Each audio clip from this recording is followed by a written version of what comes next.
So just show how easy it is to make a shape on the CNC controller. So there's our main menu. We choose Flexi Shapes from the menu there. It gives you the range of shapes we can make. We'll do something really simple. We'll do a lifting lug. Select the lifting lug, type in the dimensions we want. So the X width we're going to make 80. The overall height 100, it's set already. We'll do a 21mm hole in the middle. So we'll get a 20mm bolt in it. We'll make the rad at the end. That's rad B, slightly smaller, 40mm. And we'll put a shoulder on it of 20mm.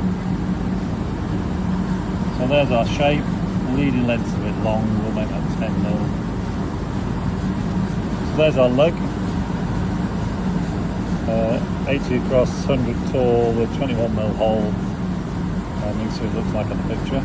So now we press next. We'll then rotate, mirror or scale this if we need to, if it's something artistic. This we've obviously drawn to size. This is our plasma setup screen. Up here we type in a material thickness, which in this case is 15mm.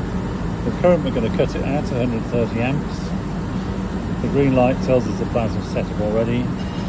We've got an option here if we want to nest it, do a few of these. We could do an array nest or various other bits and pieces. We'll just press next. So there's our shape on the screen. There's our bit of plate.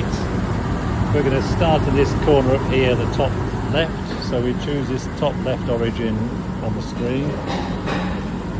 Go on the jog and using the jog pad, just drive the head so it's in the right place, just on the plate to start.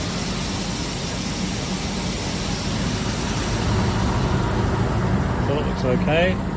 So we press move job, that'll move the geometry to the right place. We then go into cut mode and we press start. So the head will move to the start position, drive down, fire.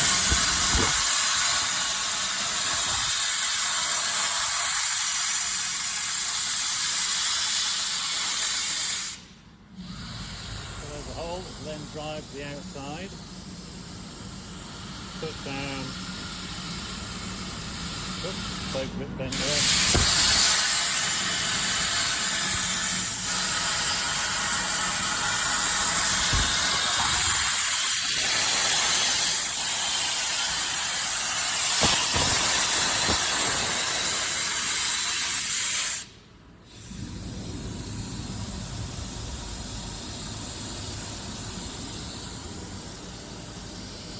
And there's our finished component.